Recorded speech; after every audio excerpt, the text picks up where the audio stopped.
Hey there, this is Amy with selfishmom.com, and today I'm going to show you how to make really awesome baguettes. I love baguettes. There's nothing better than a warm baguette out of the oven with butter. I could live on it. The recipe that I use is not in this video. You have to go to a previous video to see it. But you can really use this method with any baguette dough recipe. The one that I happen to use is from Peter Reinhardt's Artisan Breads Everyday book. It's a really great recipe, so if you have that book, you can check it out, or go to my other video, or go to my website and search for baguette recipe, and you can find it. But this dough is only half of the recipe because I've already made a couple of loaves from it. Now this has been in the fridge for about 5 days. That's about the longest that I would leave it in the fridge before using it, but you want to leave it in the fridge at least 1 day. If you do it less than that, it's just not going to taste good. It's not going to have the really great bubbles inside, so you don't want to make the dough the same day. You want to give it at least overnight or hopefully 24 or 48 hours to rest. So you want to plan ahead a little bit. But the great thing is, once you've got that dough in the refrigerator, it's super, super easy. Now, this is going to take about 2.5 hours to go from dough to finished bread, but it's not like I'm going to be standing here doing something for 2.5 hours. I'm going to be working for maybe 10 minutes of that. The rest of the time I just have to kind of be around. So this just fits in really easily with the other things that I have to do today. I just got out of the shower, I have a whole bunch of work to do, and this is going to be really quick, and I only have to attend to it a few times. So everything that you need is right here. You need some kind of olive oil or olive oil spray. You need some kind of plastic wrap. You need your dough. You need a dough cutter or bench scraper to cut the dough with. You never want to pull the dough, you want to cut it. You need a kitchen scale. If you don't have one, yes, you can eyeball it. I suck at eyeballing things, so I never do it. If you buy a kitchen scale, you won't be sorry, trust me. You need a baguette pan. This is a baguette pan. I have tried the other methods of making baguettes. I've tried them many times. I have a couche, you know, that thick cloth that you use for, that helps the dough keep its shape while it rises. And I have paddles that I'm supposed to be able to flip them onto and then flip them into the stone in my oven. It's hard, okay? It's too hard. It makes it into too much of a difficult, messy process. I just want this to be easy. I just want to wake up and say, I want baguettes, and be able to make baguettes without a lot of mess. So I don't do that. I use this. This was under $20. You can also get one that that only fits 2 loaves, and the loaves are a little bigger. So if you want to make more of an Italian bread than a baguette, you can get that one. And if you go to the description of this video, I will have links on where to buy these. But if you also just search baguette pan, you should be able to find it. So you need that, and then last, you need some parchment paper to put on it. You can just get a roll of parchment paper and cut it to the right size. I like to buy these half pan sheets because they're the perfect size for the baguette pan. So there we go. We actually don't need that now, but it's all set for later. So the first thing you want to do, you take your dough out of the refrigerator, and like I said, this is only half the loaf, or half the recipe. Normally the full recipe makes 4 baguettes, or you can make a couple of the bigger loaves and then have some left over. You want the baguettes to be about 300 grams worth of dough, and if you want to make the larger loaves, you want those to be about 450. So I'm going to open this up, and I'm going to see how much it is total on my scale. All right, 612. So if I just cut this in half, it'll be about perfect. So we want 306 for each. If you make them even, it's just easier to bake. You know they're going to bake at the same time. 310. See, I suck at eyeballing things. 306. All right. So now we're going to take these two. And what you're going to do here is you're just going to keep rolling the top underneath. That's all I'm doing, rolling the top underneath. I'm just creating tension on the top and making this into a nice disc. So if I just keep churning it and pushing what's on the top onto the bottom, you can see underneath it's kind of dimpled. You might want to pinch that a little bit so that it closes. So now you've got this nice disc. I'm going to put that there. Do the same thing with this one. Okay, you've got your 2 discs here, and now all you're going to do is you want to put a little oil or oil spray on your surface. I just use my counter. It's an awesome counter. Put these on there so that they won't stick. Put a little spray on top because you don't want the saran wrap to stick to it. All right, make your hands nice and soft. Take the saran wrap, and all we're going to do is we're going to let these little discs of dough sit here for 1 hour so they can come to room temperature.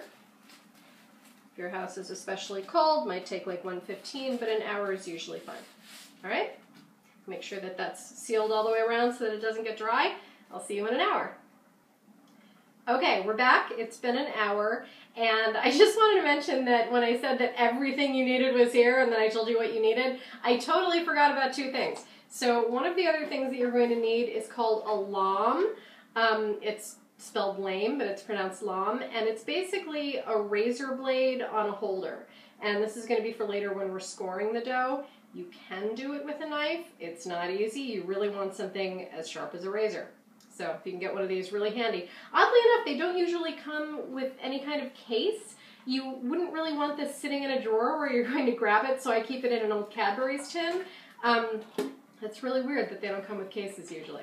The other thing you're going to need is some kind of metal pan, not glass, metal pan with, a couple inches in the sides so water can stay in there. This is what you're going to use to make steam in your oven later when we're baking it. So all the stuff that I said before, plus these 2 things. I think that's everything. Hopefully you didn't run right out and go shopping after the first segment. So, okay. Our dough has been rising for an hour now. It's come to room temperature. It feels good. And before I was handling the dough very roughly. Can't do that anymore because what we're doing now is we're building up the gases inside. We're building up all of the bubbles, and we don't want to smush that out. So now we have to be a little bit more gentle. So what you're going to do is you're going to take a piece. Shouldn't be too sticky. If you find it sticking to your hands, yeah, it's sticking a little bit, just take your olive oil or your spray, put it on your hands, and then you should be good. You're going to carefully take it and flip it over. Then here's what you're going to do. You are going to fold the top down to about the halfway point, and very gently, you're just going to press it so that it sticks, very gently. Then you're going to take the top again, and you're going to fold it down to about the 2/3 mark. Again, very gently, press to seal it. And then you're basically going to fold it in half. Just bring the top down to the bottom. And it helps if you kind of stick your thumb in there. So, stick your thumb in there so that you can actually fold it. Now, after you've done that last one, you can be a little more forceful when sealing the edges because this is just the very edge. You can even use the side of your hand to press it. All right. And then you're going to take it very carefully. All right, the seam is now down, and what I'm going to do is I'm going to hold the sides and top to keep it from rolling while I slide it gently towards me. And what that's going to do is it's going to make more surface tension on the top. Very slowly, very gently. There you go. All right, so now you've got this nice little, I don't know what shape that is, flat football. We're going to very carefully put that back here.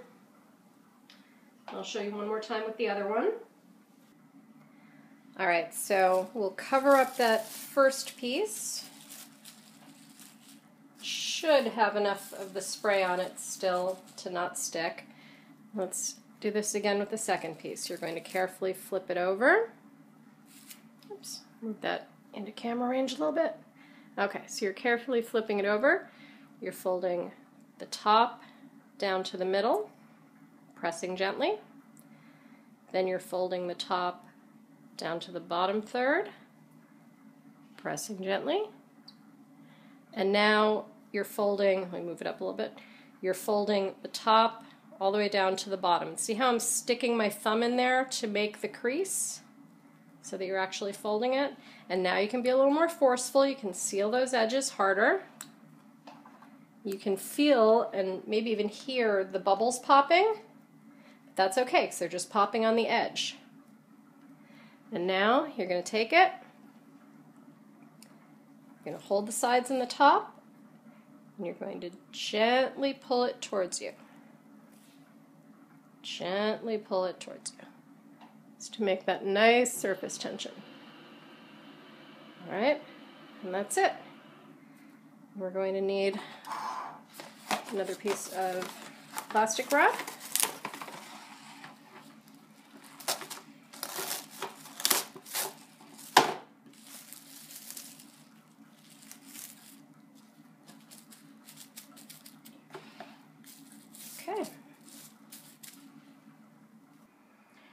Okay, so our 2 loaves are all set now for their second rest on the counter. You can put a little more oil on the dough before you put the plastic wrap on the second time if you want to. I usually find it's not necessary, but you can if you want to. And now we're going to set a timer for 20 minutes. So I'll see you back here in just 20 minutes. Hey there, I'm back, and it's been 20 minutes, and I'm actually going to take my Microsoft band off because it gets in the way when I do this one part. So what we're going to do is we're going to take one of these loaves. We're going to do a repeat of what we did last time. Still pretty sticky. A little oil on. Okay. Very gently, I'm going to flip it over. I'm going to fold the top down to the middle. And you'll notice that it's harder to fold now because it's very puffy. So again, use your thumbs, kind of gently jam them in there. And we're going to do the top down to the bottom third. Okay. Seal it very gently. You can feel all the wonderful bubbles. You do not want to pop those. And then the top down to the bottom, using your thumb to get that fold in there. And just like last time, you can use a little more pressure now to seal the edges, but only the edges. You want to be very gentle with the rest of it. Now what we're going to do is we're going to make our final baguette shape. And what you want to do is you want to start with the middle. If you just start rolling it like this, the middle will always be too big. So first you want to start with the middle. You want to make like a little paw with your palm. And your fingertips should be touching the counter, and the heel of your hand should be touching the counter so that you're not putting a ton of pressure on it. You don't want to flatten out your hand because then you'll squish the bubbles. So you just want to have fingertips and the heel touching the counter, and you're going to very gently roll the middle a few times to make it a little smaller. Once you've done that a few times, then see how it's smaller now?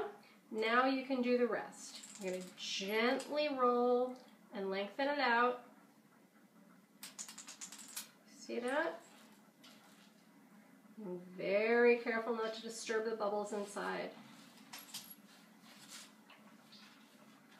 All right, 3 or 4 times should do it. It'll stick to your surface. That's okay. You're just gently stretching it out. And once you have it about the length of the pan, you're going to pick it up very carefully, put it on the pan. See that? All right, let's do the other one. All right, so we're going to take this very gently, going to roll the middle. I can feel a few bubbles popping on the surface, but I'm trying to be really gentle with it. Okay, now we lengthen it out. A lot of people use flour for this part, and I find that flour just makes it slide around. You can't actually roll it. It just slides. I never use flour for this part. Okay. One more. All right. Move that over so you can see. Yep, it's about the right length. Take it carefully, and you can even stretch it out a little bit as you lift it. Put it on. There you go. Okay, so here we have our 2 baguettes, and they're going to go for their final rise. And you're going to take some saran wrap, or if you want to, you can take a lint-free cloth and you can wet it and then wring it out really, really well and lay that on top. Either one is fine. Just going to loosely cover it.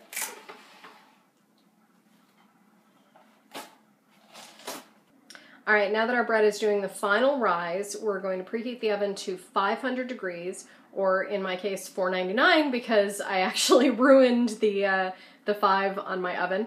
So you want to preheat it to 500 degrees if you can, and you want to make sure that the highest rack in your oven is in the middle position. Now what you want to do is, if you're doing baguettes, you want to set a timer for half an hour. You don't have to do anything for another half hour. And like I said before, if you're doing the larger loaves, you would add 15 minutes onto that, so you would actually then set a timer for 45 minutes. And then after that, everything is the same except the baking time. Okay?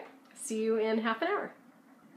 Okay, we're now 15 minutes away from the end of the last rise, from the time that we're going to put it into the oven. So what we're going to do is we're going to do 3 things right now. Number 1, we're going to take the saran wrap or the towel, if that's what you used, off of the dough so that it can do the last 15 minutes with nothing on it. That just makes it a little easier to score the dough.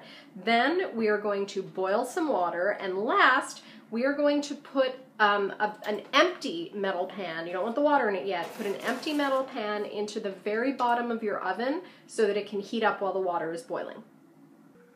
All right, now you're going to set a timer for 15 minutes. Okay, now I'm going to pour about an inch of water into the pan on the bottom, and I want to move kind of quickly so that I don't let too much heat out of the oven.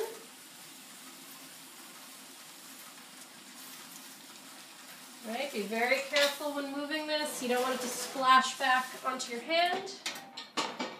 There.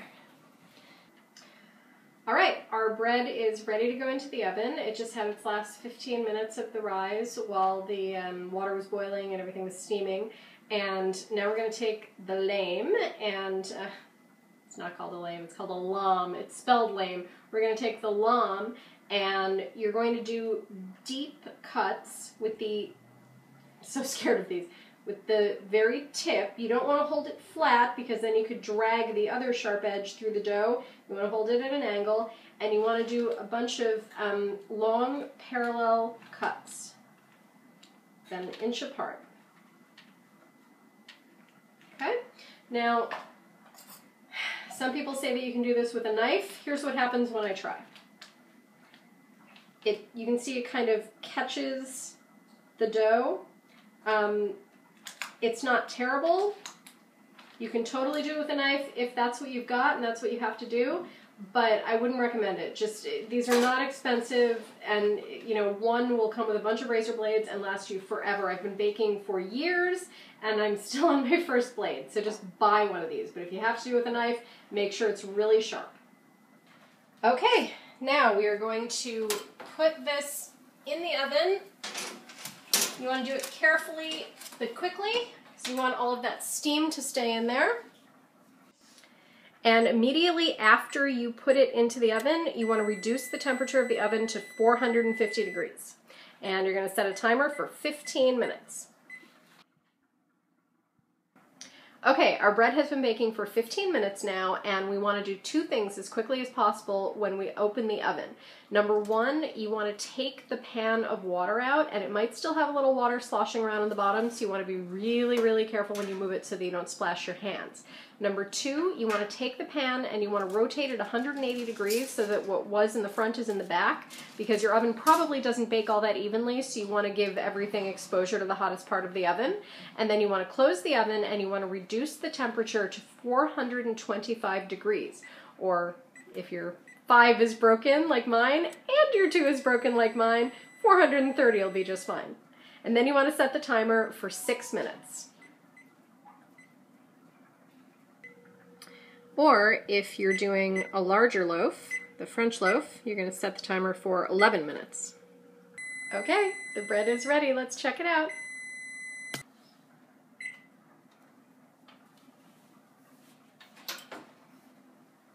Oh, look at that. Look at that. Delicious. Can't wait to dig into it. Now to let it cool, since the pan is perforated, what I usually do is I just slide the paper out from under and I just let it cool like that. Another tip is if you like your bread extra crusty, let it cool in the oven. Don't take the pan out, just turn the oven off and open the door part of the way and let it cool in there and you'll get extra crusty crust. Okay, this is of course my favorite part of the baking process, which is eating what I've made. This is the body that bread built and I'm not even sorry about that. I'm gonna dig into this one right here. It's still warm, it's been out of the oven for about 10 minutes. Oh, wonderful. Try it with some butter. I'm sorry, I know this is just torture if you don't have any hot bread in front of you, but can't help it.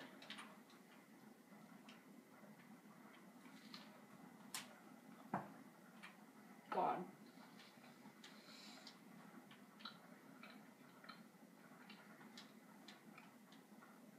You cut into it, you can see the gorgeous holes in there. It's just bubbly and warm and fresh and it smells amazing. This is so easy. This was about 2.5 hours from when I took it out of the refrigerator until now. Maybe closer to 3. I think I took a little longer because of the filming, but normally if I'm just doing this, it takes about 2.5 hours and it is so, so worth it.